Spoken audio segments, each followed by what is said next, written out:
Dear student, Assalamu alaikum. This is Laiba Tariq, your biology instructor from tutorial.pk.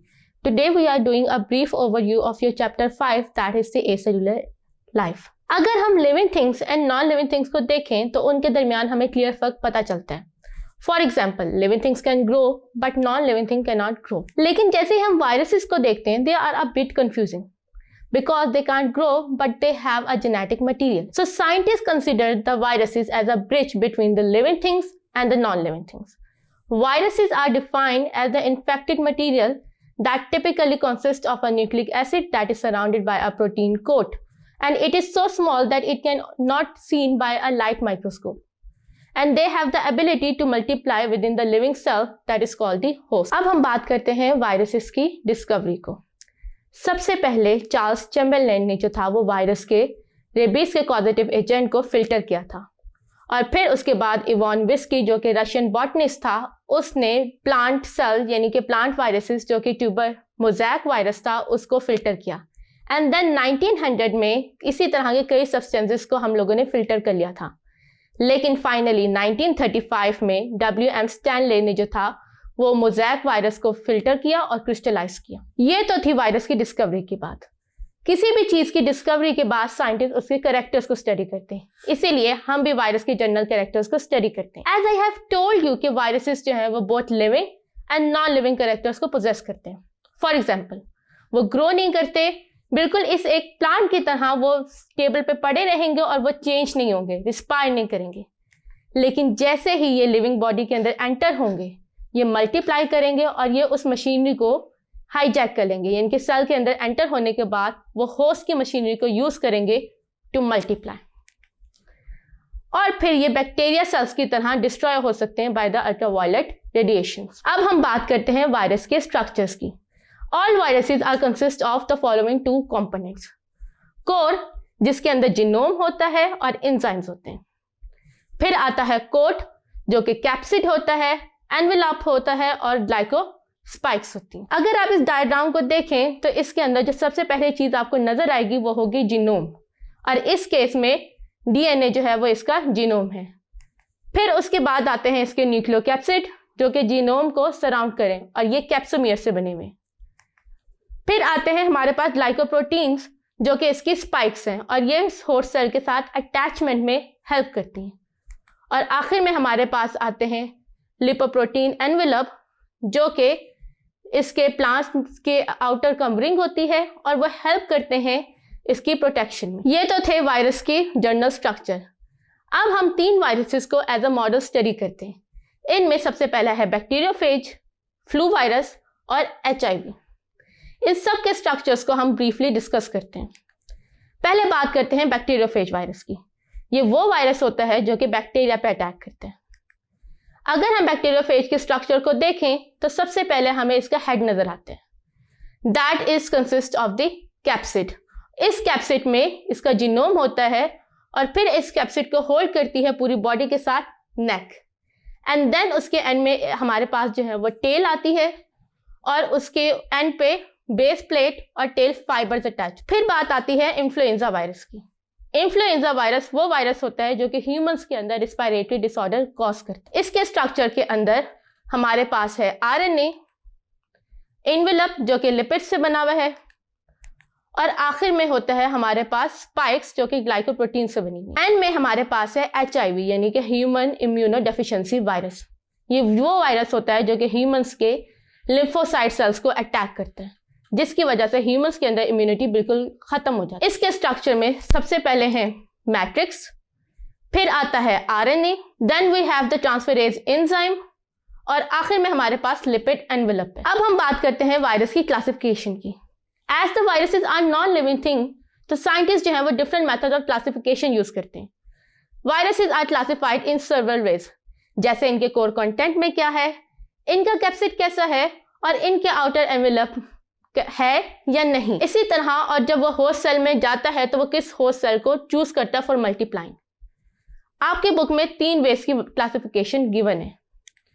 पहली classification है based upon the host, second is the classification based upon the structure.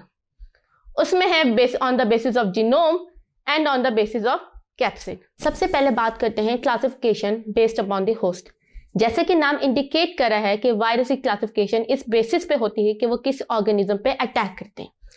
एक चीज आप अपने mind में रखें कि हर वायरस अपना होस्ट होता है, यानी कि हर वायरस अपने एक स्पेसिफिक होस्ट पे अटैक करता है। सबसे पहले बात करते हैं बैक्टीरियोफेज की। इसका लिटरली मीनिंग है बैक्टीरिया ईटर, यानी कि ये वो वायरसेस होते हैं जो कि बैक्टीरिया पे अटैक करते हैं। फिर आते हैं plant viruses. As the name indicate कि ये प्लांट्स पे अटैक करते हैं। इसकी कॉमन एग्जांपल में टोबैको मोज़ेक वायरस होता है। आखिर में हमारे पास आते हैं एनिमल्स वायरसेस। ये वो वायरसेस होते हैं जो कि एनिमल्स को अटैक करते हैं। इसकी कॉमन एग्जांपल में HIV यानी कि ह्यूमन इम्यूनो डेफिशिएंसी वायरस है। फिर बात करते हैं classification on the basis of capsid. इसमें आते हैं helical capsid, polyhedral capsid, outer envelope studded with glycoproteins and complex capsid. आखिर में हमारे पास है classification on the basis of genome. इसमें double stranded DNA, single stranded DNA, double stranded RNA, single stranded RNA. Then we have single stranded RNA, that is the template for the RNA synthesis. And in the last we have single stranded RNA, that is the template for the DNA synthesis. आखिर में हम बात करते हैं viruses की parasitic nature पे। जैसे कि आप सबको पता है कि सारे viruses need host factory for the multiplying and reproducing. जैसे ही ये हाईजैक करते हैं factory of the living thing, they cause damage to them and in some cases they kill the host cell. इसी वजह से हम इनको पैरासाइट्स कहते हैं। हर वायरस अपने एक स्पेसिफिक सेल को यूज करता है for the reproducing. For example, अगर मैं रेबिस वायरस को उठाकर प्लांट्स में डालूंगी तो वो प्लांट सेल को कोई इफेक्ट प्रोड्यूस नहीं करेगा, because the rabies virus is design to use the machinery of the mammalian cell. Viruses की इस पैरासिटिक नेचर को स्टडी करने के लिए हम लोग बैक्टीरियाफेज के लाइफस्टाइल को स्टडी करते हैं कि कैसे वो बैक्टीरिया सेल्स के अंदर जाता है और उसको डिस्ट्रॉय करते हैं। Bacteriophage show two types of cycle, lytic cycle and lysogenic cycle. इन दोनों के अंदर जो इनिशियल प्रोसेस जिसे हम इन्फेक्शन का प्रोसेस कहते हैं वो सेम है, लेकिन रेप्लिकेशन में वो आके डिफर कर जाते हैं। पहले बात करते हैं हम इनकी इन्फेक्शन के प्रोसेस की। उसमें हमारे पास जो पहला है वो है एड्सॉर्प्शन। पहले फेज जो है वो बैक्टीरिया पे जाके लैंड करता है and then it attach itself to the bacteria surface. This is known as the adsorption. फिर आती है बात पेनिट्रेशन की। बैक्टीरिया सेल जैसे ही अटैच करने के बाद वो अपनी फेज टेल को इंसर्ट करता है by secreting the lysosome. Lysosome bacteria की सेल वॉल को डैमेज करते हैं, जिसकी वजह से बैक्टीरिया की फेज टेल इजीली इंसर्ट हो जाती है इनसाइड द बैक्टीरिया सेल, और इसको हम पेनिट्रेशन कहते हैं। और आखिर में हमारे पास आती है जीनोम इंजेक्शन। इसके बाद बैक्टीरिया अपने जीनोम को इंजेक्ट करता है इन द बैक्टीरिया। ये तो था इंसर्शन का प्रोसेस। यहाँ पे वायरस यानी कि बैक्टीरियोफेज का प्रोसेस दो हो जाते हैं। One is the lytic cycle and second is the lysogenic cycle. हम एक एक इनको प्रोसेस को स्टडी करते हैं with the help of the diagram. सबसे पहले बात करते हैं लाइटिक साइकिल की। जैसे ही जीनोम बैक्टीरिया सेल में एंटर होता है, it takes over the machinery of the bacteria cell और वो फिर अपने सेल की रेप्लिकेशन और मल्टीप्लिकेशन स्टार्ट कर देते हैं। In the diagram you can see that the virus genome upon entering the bacteria cell replicate itself with the genome of the bacteria, and then by using the machinery of the cell it starts synthesis its genome and components. जैसे जैसे virus components assemble होते हैं, virus जो है उसको वो assemble होता है and then they release from the cell by breaking the cell, and this process is known as lytic cycle. Second process है lysogenic cycle. इसके अंदर the virus genome attach itself with the bacteria cell, और फिर जैसे जैसे bacteria जो है वो रेप्लिकेट करता है by the process of binary fission, viral का जीनोम भी बैक्टीरिया के जीनोम के साथ रेप्लिकेट होता है इन द न्यू सेल्स, और फिर उसके बाद due to some unknown reason ये स्टेज टर्मिनेट होती है, और इस प्रोसेस को हम इंडक्शन का प्रोसेस कहते हैं, और उसके बाद लाइटिक साइकिल का प्रोसेस स्टार्ट हो जाता है। बैक्टीरिया फेज की मल्टीप्लिकेशन यूज करती है सर्टेन एग्जाम्पल, यानी कि हम बैक्टीरिया फेज की मल्टीप्लिकेशन को सर्टेनली यूज कर सकते हैं in the treatment of bacterial infection, क्योंकि ये वायरसेस यानी कि ह्यूमन सेल्स को डिस्टर्ब नहीं करते, ये सिर्फ बैक्टीरिया सेल्स को जाकर अटैक और डिस्ट्रॉय करते हैं। तो हम लोग एंटीबायोटिक देने की बजाय ह्यूमंस को बैक्टीरिया यानी कि बैक्टीरियोफेज दे देते हैं, जिसकी वजह से वो आपके बॉडी के अंदर से बैक्टीरिया सेल डिस्ट्रॉय हो जाते हैं और ह्यूमंस की बॉडी जो है वो रिकवर कर जाती है फ्रॉम द डिसीजेस। हम लोग ह्यूमन इम्यूनोडेफिशिएंसी वायरस के स्ट्रक्चर को as a model virus study कर चुके हैं। अब हम इसके साइकिल को स्टडी करते हैं। जैसे कि आपको पता है कि ये वायरस व्हाइट ब्लड सेल्स के हेल्पर टी लिम्फोसाइट्स को अटैक करता है, जिसकी वजह से हमारी बॉडी की इम्यूनिटी डिस्ट्रॉय हो जाती है। अब आप डायग्राम में देखें, जैसे ही वायरस सेल के अंदर एंटर होगा, it convert from the viral RNA to the DNA with the help of the enzyme. Virus का ये न्यू डीएनए सेल के डीएनए के साथ इंसर्ट हो जाता है और फिर viral DNA using the machinery of the human transcription और ट्रांसलेशन का प्रोसेस स्टार्ट करता है और फाइनली मैच्योर वायरसेस जो हैं वो रिलीज होते हैं by the budding of from the T cells. जैसे ही ये बड ऑफ करते हैं, क्योंकि ये ह्यूमंस का सेल मेम्ब्रेन का पार्ट अपने साथ लेके जाते हैं, तो ह्यूमन टी सेल डिक्रीज होता जाता है with the size and finally वो नॉन फंक्शनल हो जाता है।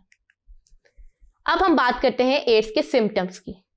As I have told you before कि HIV खुद एक बीमारी नहीं है, लेकिन ये बीमारी बॉडी के अंदर इम्यूनिटी को ख़त्म कर देती है, जिसकी वजह से हमारे ह्यूमंस को कोई भी डिजीज लग जाती है। इसके कॉमन सिम्टम्स में night sweats, sore throat, fever, muscle ache, fatigue, skin rash, chills, swollen lymph nodes और माउथ अल्सर आ जाता है। इसकी ट्रीटमेंट में सबसे कॉमन ट्रीटमेंट जो है वो एंटी रेट्रोवायरल थेरेपी है, यानी कि ART। ART involves taking a combination of HIV medicines every day. ये एक क्योर नहीं है, बल्कि ये ह्यूमन की लाइफ स्पैन को इंक्रीज कर दे। अब हम इसके अलावा मुख्तलिफ ह्यूमन डिजीजेस की बात करते हैं। सबसे पहले बात करते हैं हेपेटाइटिस। पाकिस्तान में अप्रोक्सीमेटली 5 to 10 मिलियन लोग हेपेटाइटिस से इफेक्ट होते हैं और हजारों नए पेशेंट हर रोज एंटर होते हैं और इसकी वजह प्रिवेंशन, टेस्टिंग और प्रॉपर रिसोर्सेज की कमी है। हेपेटाइटिस डिस्क्राइब होता है as the inflammation of the liver including other symptoms. अगर हम देखा जाए तो it is present in 2 forms, acute form and chronic form. Commonly caused hepatitis are hepatitis A, hepatitis B, hepatitis C, hepatitis D and hepatitis E. फिर हम बात करते हैं हर्पीस सिम्प्लेक्स की। हर्पीस सिम्प्लेक्स वो वायरल इन्फेक्शन है जो herpes simplex virus की वजह से आता है। Herpes can appear in various part of the body और इसमें ज़्यादातर 2 टाइप्स कॉमन है, genital and oral. Oral herpes जो है वो हर्पीस सिम्प्लेक्स वायरस टाइप 1 की वजह से कॉज होती है और genital herpes simplex virus type 2 की वजह से कॉज होती है। हम सब ने बचपन में पोलियो के कतरे पिए और ये कतरे दरअसल आपने पोलियोमाइलाइटिस से बचने के लिए पिए। पोलियोमाइलाइटिस वो डिजीज है जो कि पोलियो वायरस की वजह से होता है और इसके अंदर इंसान सारी जिंदगी की माजूरी का शिकार हो जाता है। ये तो थे ह्यूमन डिजीजेस। अब हम बात करते हैं प्लांट डिजीजेस की। प्लांट डिजीजेस में जो सबसे कॉमन है वो है कॉटन लीफ कर्ल डिजीज और ये वो डिजीज होता है जिससे कॉटन का प्लांट जो है वो इफेक्ट होता है। ये तो थे वायरसेस की बात। अब हम बात करते हैं एक और पार्टिकल की जो कि वायरस नहीं है लेकिन ये ह्यूमंस के अंदर बीमारियां कॉज करता है। इसको हम प्रियॉन्स कहते हैं। Prions are the misfolded proteins जो कि इन्फेक्शियस होते हैं नेचर में। कुरुकुरु और मैड काउ इसकी कॉमन डिजीजेस हैं। प्रियॉन्स के बाद एक और सर्टन हमारे पास इन्फेक्शियस पार्टिकल है, इसको हम वायराइड्स कहते हैं। Viroids are the smallest infection pathogen that are known. ये सिर्फ आपके सिंगल स्ट्रैंडेड आरएनए होते हैं जिसके ऊपर कोई कोटिंग नहीं होती। इसके साथ हमारे इस चैप्टर का एंड हुआ। आई होप आपको मेरे आज के बताए हुए टॉपिक अच्छे से समझ आ गए होंगे। This is Laiba Tariq from tutorial.pk signing off. See you in the next video. Take care. Allah Hafiz.